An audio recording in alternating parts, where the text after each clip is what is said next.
Happy Diwali to all our viewers. Today we have with us Dr. Mythri Ramachandra, who is an environmental biotechnologist by education, sustainability expert by profession, and an author by passion. Yes, we are having a lot of transitional stories, and this is one such story.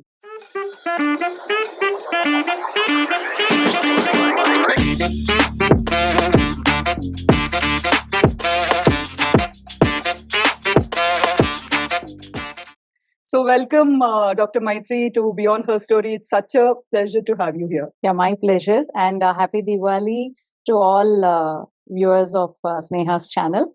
And it's my pleasure to be here to talk about my story here. And it's wonderful to be here, Sneha. Thanks for that. Yeah. So, people who watch us always know that my first question is always about the journey and how it began.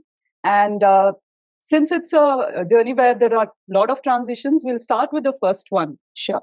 So your educational background is that of an environmental biotechnologist. Yeah. And how did the transition to sustainability expert happen? Okay. Sneha, to be very honest, from childhood, my background was with my family. Okay. My grandparents, they lived sustainability, but at that time we never spoke about sustainability, right? So they gave us a belief that we are what we eat. Yes. And they gave us an opportunity and the kind of environment how to stay in sync with harmony with nature. Because it used to be a small garden around in grandmother's house where I was brought up with plants, birds, insects, flowers. Along with that, the other things, we really, it was a perfect harmony. That's what I always used to feel. So, but off late, seeing the pollution, I just thought, somewhere we have to work towards it and contribute towards it. Yeah. So that was how I shifted towards sustainability. Okay. Basically, I was interested in life sciences. So from the beginning, my passion was there. Okay. So I studied my master's in biotechnology. Okay. And I specialized after a long time. Like it was a long gap where during that time I was teaching Okay. as a lecturer in various colleges in Bangalore. And teaching was my passion, of course.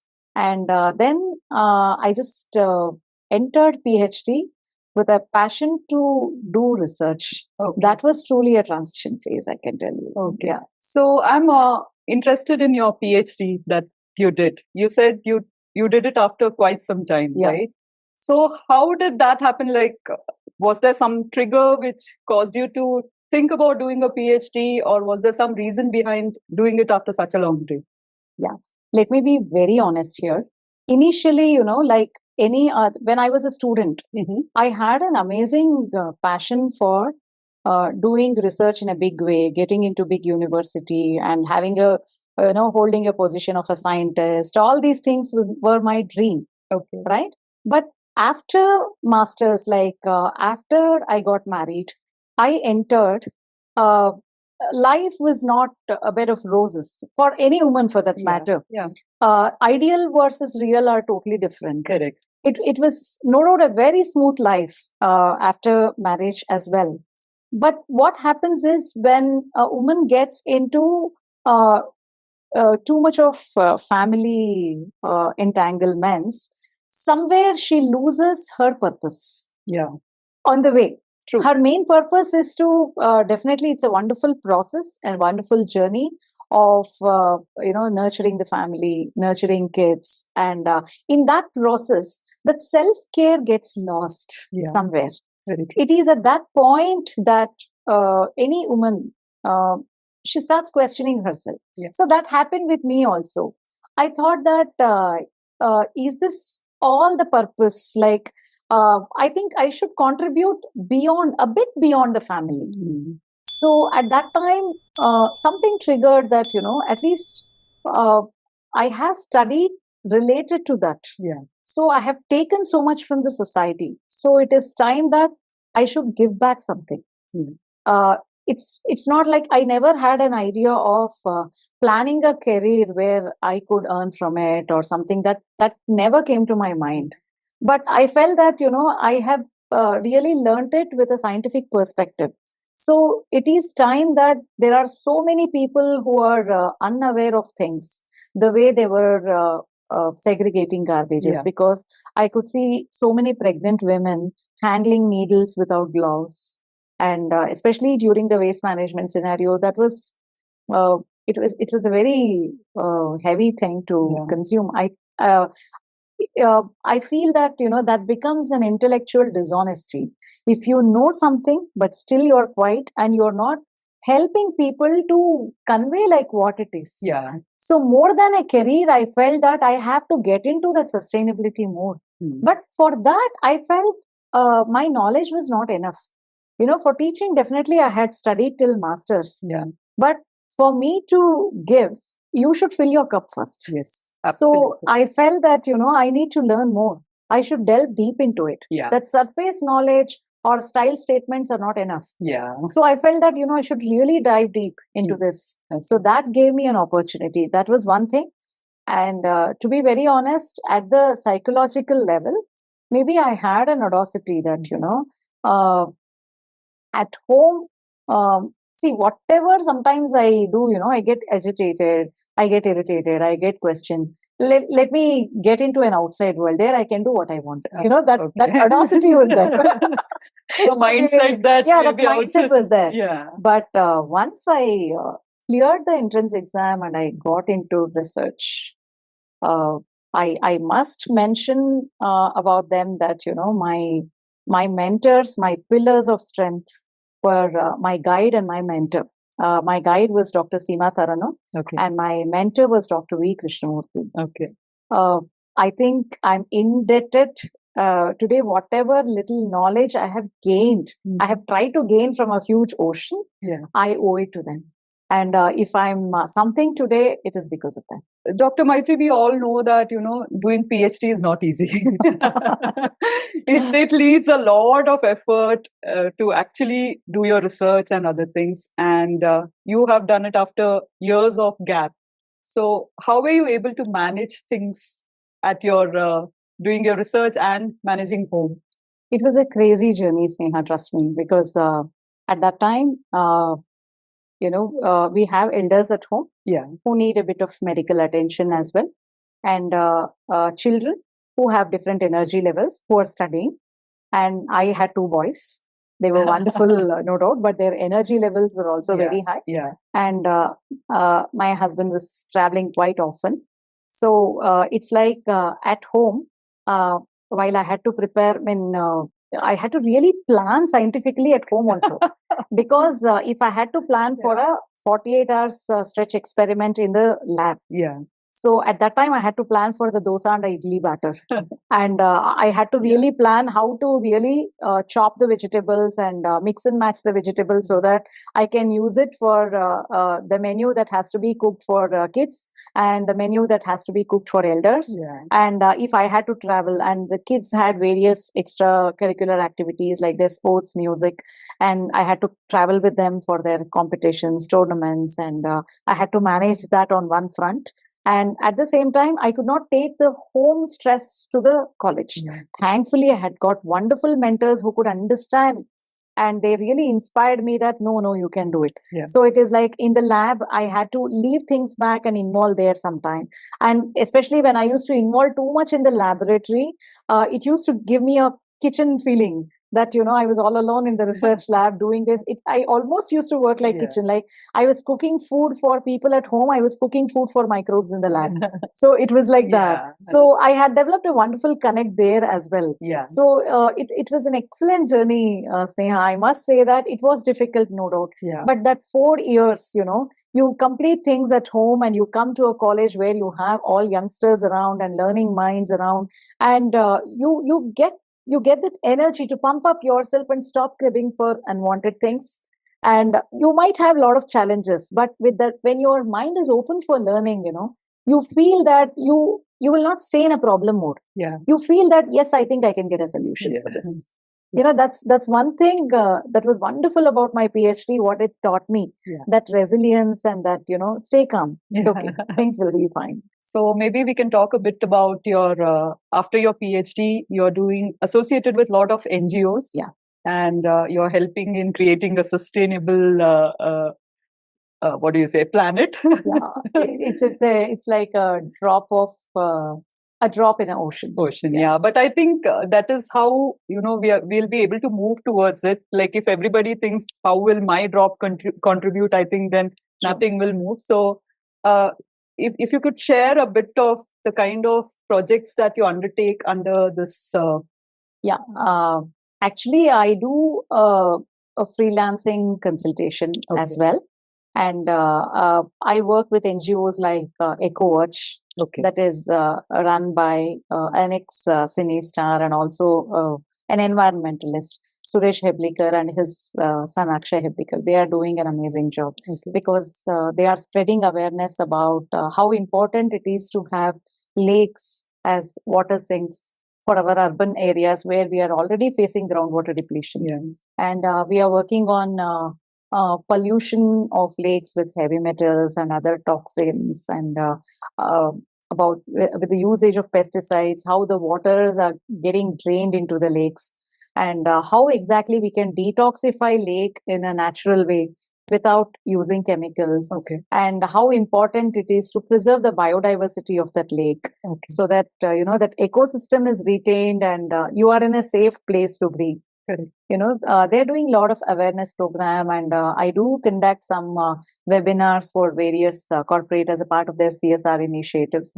So through Ecowatch, right now I'm working, and as a freelancer, I do help certain schools to help them to teach about composting, how important it is to have a small natural garden at your home so that you encourage the biodiversity. It might be a small space, but one plant or one tree is an ecosystem.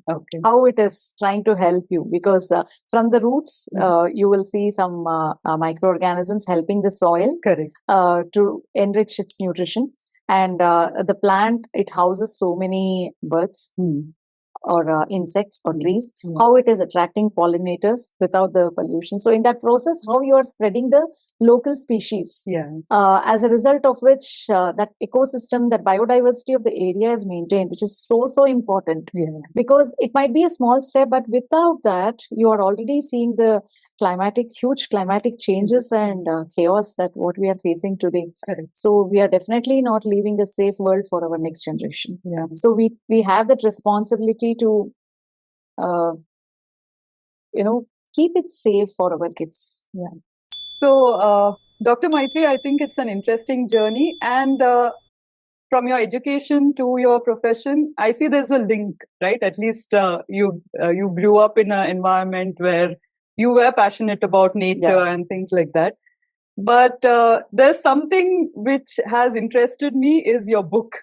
So how did you become an author, and what gave you that idea? And such a beautiful title, Discord to Symphony. So how did that get, created, and how did it come out?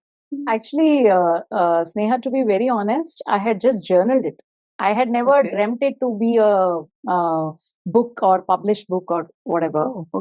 It is like, see, what I personally felt was during my research journey, my mentor kept on telling that, see, I think you can work excellent without boundaries. Because when I had to do a lot of scientific writing, I had a lot of rules and regulations to be followed for the brevity and for the framework, and it had scientific writing has its own rules to be, especially when it has to be published in a journal space. Correct. So it needs to be very optimal, and it should be it has its structure. True. So always when I try to squeeze in a lot of things there, he had mentioned once, my mentor had mentioned once that, I think you must write something without these boundaries. Let me see how you come up with. You should do some writing. He had just suggested, but that was in back of my mind. I got so busy with my research writing. I had to really rush to finish my thesis. After that, because he had mentioned that I started journaling my journey of PhD, and I showed it to him. It was my rather it was dedicated to him. So then I just gave it to him, and my guide, Dr. Seema, that I have journaled it. So he said, "It's. I think you must write. It is very nice." So at that point of time, I felt I should write something about a woman's journey. Right. It can be my journey. It can be I had so many colleagues in PhD while doing research who were doing amazing multitasking, and they were running from pillar to post, and they had amazing research data on one side, but heavy family responsibilities on the other side. How I was able to see them multitask so well between two things without compromising on any front. And I thought, I think I should write this somewhere. So I felt that, I started comparing woman with Mother Earth, because Mother Earth is very resourceful. That's why I named the protagonist of the novel also as Avani, which means Mother Earth. So she has her own resources, and she's always giving. Right? But when there is a discord, the resources get crumbled. And the earth has its own way to bounce back, which is its signature style. We have already seen it at many instances, many disasters, and also during COVID, right? So just like the way earth has discord, a woman also has her discords, right? So it's at many places. It can be her low mood. It's not something to be ignored. It can be her low mood on one day, feeling miserable, feeling so empty, or some days she might be with full of life. See, each day is different, because we are juggling with the world and different minds, and with our own minds. Right. So each woman has her discord, and each woman has her signature way to come back to her symphony, to find her symphony back. And she has an amazing way to do it. It's not a one-size-fit-all approach. It's not a formula-based journey. So each woman has her own journey. All the universe might hint her. She might have mentors. She might have well-wishers. She might have challenges. But beyond all those things, she has one guru inside her. Who comes out and who will help her out to find her symphony. So this book is about that. A journey of a woman who is at the crossroads of her family and career, and how she finds her symphony from discord. So I felt that, if it reaches many women who are like this, so its purpose is served. Like you said, I think there are truly many women who go through this contradictions and fights within themselves on how do they manage, what to do. And like you said, rightly pointed out, actually, this is one thing which even I truly believe, that you may have external triggers, you may have external things where you pick up certain things, but until it comes from within you, you can't see any change. And it's true for every person. So actually, when I wrote that book, and when it reached many people, even prior to publishing, actually, it was my friends who pushed me that, no, you should publish it. So many told that, have you written my story? Some of them said that, we don't feel like dropping the book. We are having a curiosity, like what next? So I felt that, okay, then if it is doing its job, I was happy that it is reaching people. And recently I received a message from some publishers that have been nominated for Sahitya Sparsh Awards. That book has been nominated for that. So I felt that okay, maybe it has the book has done its job, and maybe it has got that recognition. But never expected that it will become a book, Sneha. The intent was just to heal, so I journaled. But when that book is healing so many people, reaching so many people, I'm happy. In the first book, you covered your journey, and maybe of the women that you had interacted with during your PhD. And the other book that you have written or co-authored is Many Shades of Marriage. So what is the thought process behind? No, that was an interesting journey. Actually, there's one of my very senior friends and mentor. she's Prafulla. She's a technical writer in a software firm, and she's very experienced. And she's into a spiritual path since a long time. Okay. An amazing mentor and a friend, I can say.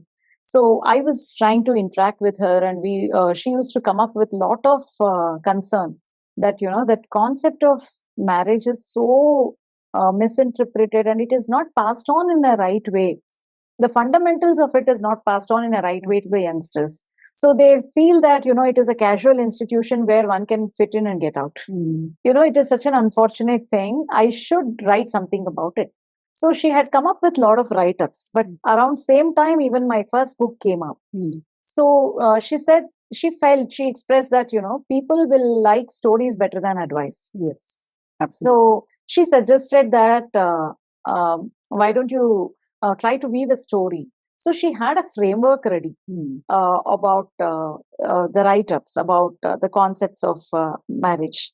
So then I thought, okay, let me help her to weave a story around it. So that's how the second book was born. But it was an interesting experience. It was not a free writing like the first book, but the second book, it was also, I had to work within a framework. So that was also an interesting experience. Yeah. I think your journey is really amazing, Dr. Mythri. I mean, like you said, one thing is, you go through certain phases, but then to journal it, to publish it so that others get benefited and are able to at least resonate with some part of it. I think that's really nice. And I would definitely love to read the book. Yeah, sure. Yeah. Dr. Mythri, before we go, since you've interacted with so many women throughout your journey, your career, and you've, brought out these things in your book, I would like to know if there's some message that you would like to give to our women audience, because we are Wonder Woman Wednesday after all, and women are our focus. So. See, one small thing, what I started following, and I feel that it will be nice for other women also to feel good, is celebrate small successes. You really need not wait for big trophies, right? Maybe if your cooking turns out well, it's time to pat on your back. It is not that there are so many situations where many women are not acknowledged, and they feel that others will feel that there is no need to express, there is no need to pamper, there is no need to keep on telling that this is good, that is good. No, I think we should appreciate others, and we should learn to appreciate ourselves. So that is extremely important, I feel, because when you lack that ability to appreciate, what happens is you really don't see life in anything. That's what I personally feel. It can be very small successes. If you feel that you have reached a deadline, a homemaker has felt that today I need to do this thing, you've done, just go and eat an ice cream. It's very small thing. It can be very, very little things, Neha. What I personally feel is keep connected with people. Your energy doubles. Because these days we find that many women, including myself, I can say that I have gone through a gray phase of feeling depressed, feeling low, and all those things. The reason being, when that overjoyous thing is inside you, you should just allow it to flow. Because when you are conscious of the environment and you hold back, and what happens is you will stop appreciating others as well. That creates a kind of lacunae, and then you have the light inside, but you are searching for light all around outside. That's what happens. So this is one thing. It might sound very philosophical, but I think we all must follow. That be happy. Learn to enjoy small things, especially woman friends. For a woman, they are an asset. And you should really try to pump each other and encourage each other, set each other's ground, and that will really, when so many nurturers get connected, it's power multiplied. Yeah. So that's one thing, one message I had for all women. Thank you so much. Yeah. Thanks, Neha. For this It is- wonderful, wonderful conversation. I'm sure there will be people who would like to get in touch with you. So can we leave your LinkedIn Yeah, sure. link in the description so people can get in touch Definitely. with It's you? wonderful to connect with wonderful people as well. Yeah. Thank you. Thank you so Thank much. you.